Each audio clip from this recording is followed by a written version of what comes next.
Hey friends out there in YouTube land, Rob here. Today we're going to be talking about OBSBOT talent and tail air. Are you excited? I know I am. Guys, I'm Rob with Robert Hand Photography. Some of you might ask, who am I and what do I do? I do this. You're looking at it now. I'm a wedding photographer, videographer, but for the past 4 years I've been working with bands quite a bit. So if you want to see more about that kind of stuff, stick around because that's exactly what we're talking about today. Today we're talking about tail air cameras, the pan tilt zoom cameras. What's their functionality? How do I use them? Why does it look so good? How do I use the switcher? You know, all of this thing, it's a system. These things work together. So I've got 4 tail air cameras. These tail air cameras have a built-in battery, which lasts about 90 minutes to 2 hours, and pan tilt and zoom. Film in 4K 30, maybe up to 60. I can't recall right now. I don't usually do 60 frames per second because of low light stuff when I'm working in the band and in a dark area, but I guess I would out and about for a wedding video. I've used them for wedding videos. I've made all that stuff, but all of those things aren't actually the most important part. The most important part is, does it look good? So the question you have to ask yourself today is, as you're looking at these videos, as we look through here, recognize the video that you're seeing of me is being recorded live to the OBSBOT talent, this multi-source switcher with 2 HDMI inputs, 2 webcams, SD card, output to USB-C, all kinds of stuff. And you're going to see all of the video that I pull up to show you is on here as well. So it's all loaded to here so that you can see. This is all being recorded in the device at a very low bit rate and then streamed out to YouTube. I think I'm compressing this stuff down to about 10 megabits per second for the recording. Okay, the reason that that's funny and you should find that interesting is because if you're looking at this and you see the video later and you're like, wow, that looks pretty good, recognize that your delivery destination is just important as the size of the sensor when you're choosing a camera. In fact, understanding where your media goes is really the most important thing about all of this stuff. So if you're not looking at it directly, how do you know if you should choose this kind of a camcorder? Do you even know? Do you realize there's a difference between these two? You know they're bigger. One's bigger than the other one, right? You know that, obviously. One of these is a 1/2 inch type sensor, 1/2.5. That's this one, which is the X2000. The other one's a 1-inch sensor. The 1-inch sensor is going to give you way, way better low light. But where does the tail air fit? Well, the tail air fits in between these two. It's bigger than the 1/2.5 inch sensor in my smaller camcorder, but it's smaller than the 1-inch sensor. And how does that fit when you think about things like the Pocket Go 2? I use this quite a bit. This Pocket Go 2 is just about as valuable to me as any of the other cameras. I use it for a lot of behind the scenes stuff. It's got a 1/1.7 inch sensor. And people, you guys out here that are looking at YouTube reviewers, I had someone ask me the other day, and this is not a rant. I'm trying to give you real experience, real help. Stop caring about what we say. What I say doesn't matter. Somebody was talking to me about a camera and why they wanted a Micro Four Thirds camera over this camera or that. And the reality was what they were saying they needed didn't align with the gear they said they wanted because of what other YouTubers say. Well, if you're going to buy a Micro Four Thirds camera, because you think it's so much better than a full frame mirrorless camera, you know the GH7 is basically this size, right? This is a full frame Panasonic S5. This is the most underrated camera out there, period. You don't know because people don't talk about it like that. But do you like Apple ProRes RAW? You know, that's like 1 gigabit per second. Did you know this can do 5.9K Apple ProRes RAW? Yeah, of course it's got contrast-based autofocus. It's not phase detect. Are you not smart enough to focus your own focused video? Yeah, of course you are. That's why you're here. So the limitations that it may have in one area far are outpaced by the benefits that it has. But even having a camera like this, why don't I have just a whole bunch of these? Well, the reason is because, check this out. Here's a 7200 f4. Look how big the lens is. This one right here goes out to 600 millimeters equivalent, right? So that means, look at the size. It's about the same size as that lens. The point with all of this is to say that each piece of gear you have should fulfill a specific role. And for me, OBSBOT Talent and Tail Air fulfills the role of immediate, easy to deploy, captured video in excellent quality. Don't believe me? Let's check this out. Here is Whiskey River at Eagle's Nest in Chesapeake, Virginia. Now, I've used 3 or 4 different cameras here. When I say cameras, it could be camera or camcorder. You tell me which one is the small sensor that's no good. And I'm not even talking about Talent. Tell me, or Tail Air, tell me which of those was the X2000 tiny sensor camcorder.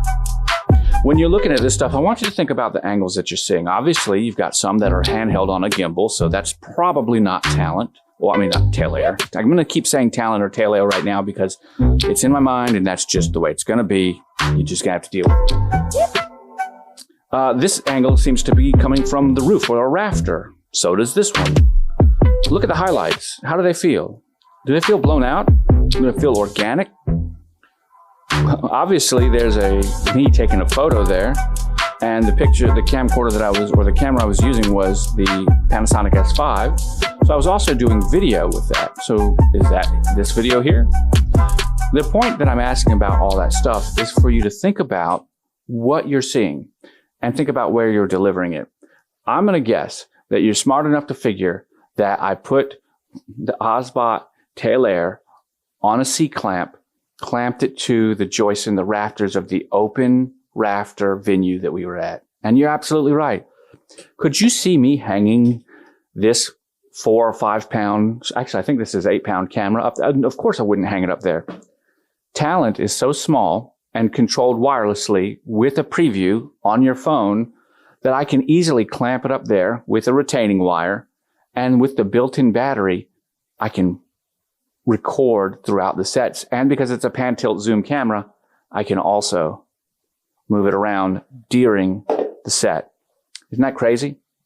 There's something else about these little cameras I want to talk about. Let's bring you another one.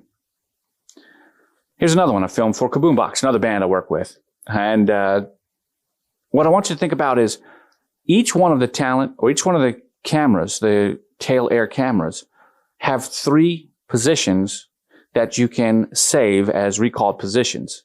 So when I use 3 of these at an event venue, each camera gets its own new 3 saved presets. So I don't even have to know where the camera is pointing. I just have to know where preset 1, preset 2, preset 3, where I've put them all at.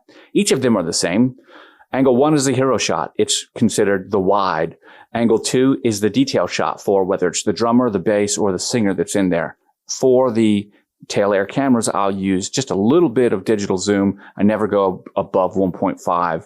I just don't like 1.5 times. But it's enough to get you a tighter shot, and it does a nice little creep in, and it looks great. Remember, it's still recording in 4K, so it's extrapolating that image.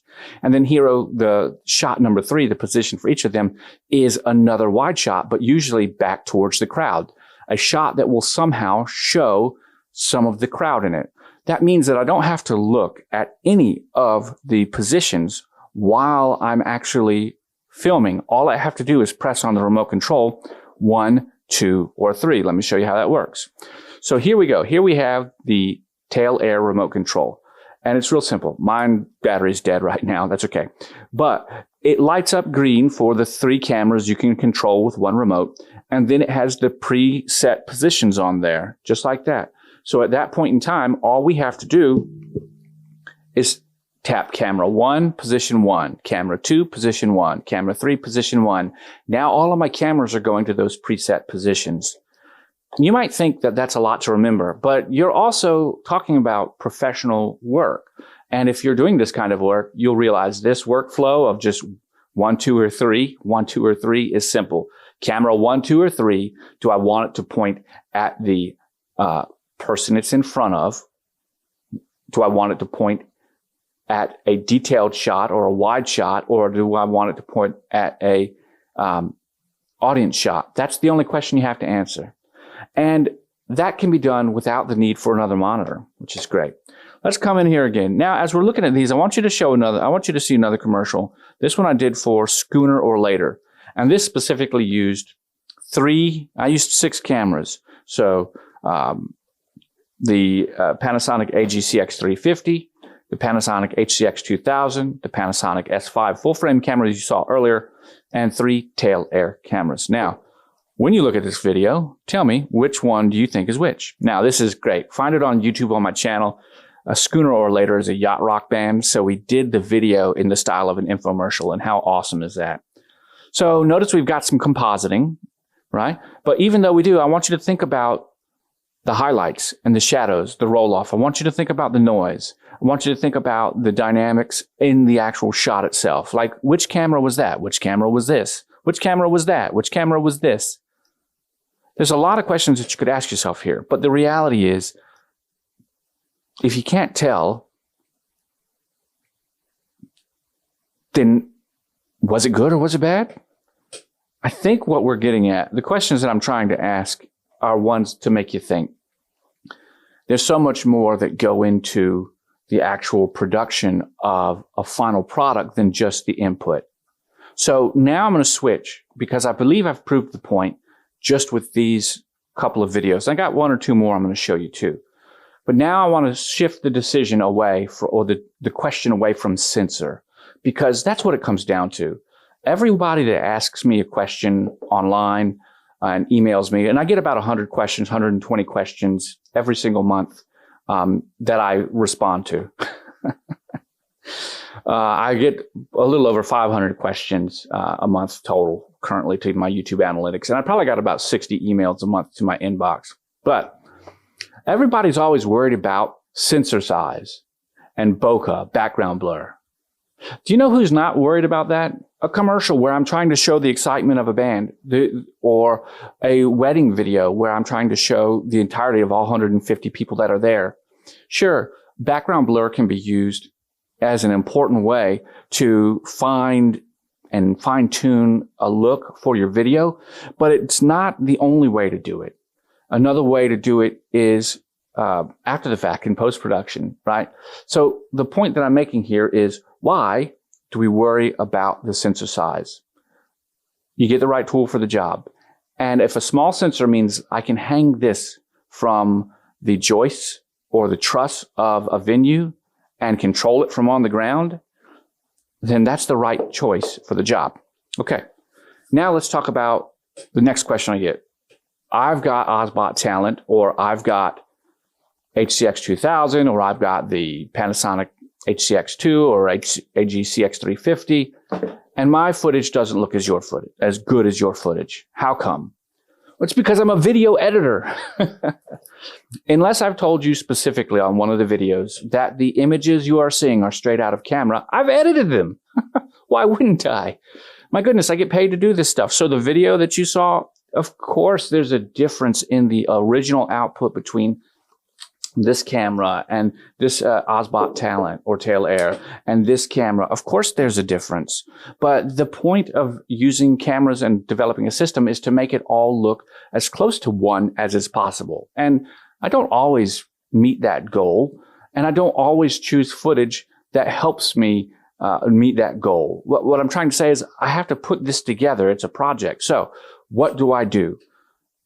With tail air, I learned that the HDR and auto exposure are not friends. Okay. So realistically, you need to set manual exposure and turn HDR on most of the time. If you set manual exposure in an environment like for a band, where the dynamic of lighting is very high, from darks, complete black, to almost total whitewash, then you need to set your total exposure about a half a stop to a full stop lower than what you would want your final exposure to be. And then if you turn on HDR, then that will help bring up all the additional shadows and things to make it look nicer. If you're working outside, I think you can just turn on HDR and auto exposure and be okay. But do you know what works best? And I don't have these, but a couple of the people I know do. They have the neutral density filters by OBSBOT. See, that's the key to these. And when I use these and I need a little bit of additional light gating, I've got these strips that I use. It's just neutral density film. You're going to ask me, ooh, where can I get that? Google it, my friends. Come on, man. Google it. Don't ask me. Just Google it. Neutral density film. Go get your own. There, I've answered your question. Don't ask me that question. Okay, so now that you know how I do that, I think this is a better camera as far as image and low light than my Panasonic HCX 2000. I'm just putting it out there. The Panasonic HCX 2000 in low light has quite a bit of noise. Here's one. Nope, that's not it. Where is it? Here you go. HCX 2000 low light. Here's the HCX 2000 in low light. You're seeing it right now. And I have had to apply Neat Video noise reduction. So I had to clean this clip up. Before you saw the Neat Video noise reduction, I recorded what I consider flat because there's no raw and I had no in-camera noise reduction applied and no in-camera sharpening. If you're going to use the HCX 2000 in low light, and especially in a high dynamic environment of low light like this, you see from brights to darks, then you need to turn off all image processing for noise and you need to turn the sharpening down and do it all in post. But when you do, it looks great because I know some of you are already looking at this saying, damn, that looks really good. And it does look really good because I know what I'm doing with the footage. I know what I got to do to it. But guess what? I can get that same type of finished quality straight out of OBSBOT Talent. Now, do I still add some noise reduction? I sure do. Come over here. Here's Kaboom Box. And this is a commercialized shot. Tell me, this is what I consider a social media edit. When a band calls me and they're like, we just want something quick, immediate turnaround, $500. This is the type of thing that I do. Same day edit because they need it for this or they're doing a show. And what was this recorded on? Does anybody know? How bad does it look? It looks terrible, right? No, of course it doesn't look terrible. It looks great. When you look at it, you can see there are some types of issues, right? Some of the highlights, some of the sharpness. There's no color correction or post-processing done to any of those images. They're straight out of camera 4K images from my Samsung Galaxy S24 Ultra from the main camera, handheld. And now some of you are laughing and you're going to be upset because I said you can charge $500 for that. And you can't charge $500 for that unless you can charge $500 for that. I do charge $500 for that and bands pay $500 for that. It's because of the brand, reputation, delivery, quality of service, attention to detail. People know me, so they pay for it. They purchase it. We go out and we do it. And that's really a pretty inexpensive price for a promo in this area. For a 30-second promo, multicam promo, I begin at $1,200. So $500 is a pretty good deal for that 30-second, what I call a teaser or a smoker. My point is, I've shown you all of this stuff right now with every different sensor that you could imagine. And most of you won't have seen an issue unless you were looking on a big TV. They say something like 2/3 of all media or video that's consumed is on a mobile phone. So if you know that, then you're pretty good. I don't usually like to use the cell phone for the social media edit, but bands like it. And I do use Tail Air, and of course I use my Panasonic HCX 2000 often. I work a lot with camcorders, which means that my workflow for all of this for production, except for the social media edit on the phone, all of those things are a process that I go into Premiere Pro and I do some additional mastering, noise reduction, noise busting, and things like that. But you've seen it. You've seen it all. And I hope that you've enjoyed it. Yeah, I think that's pretty much it. So I'm going to bring it out to the end for you guys today. I want to thank you so very much for watching. I'm Rob. If you have any questions, leave them down in the comments below. If you found this helpful, don't forget to give me a like and a subscribe. Send me a cup of coffee or a case of beer through PayPal. And if you've got any questions, I answer all subscriber questions. Catch you guys on the flip side. Bye for now.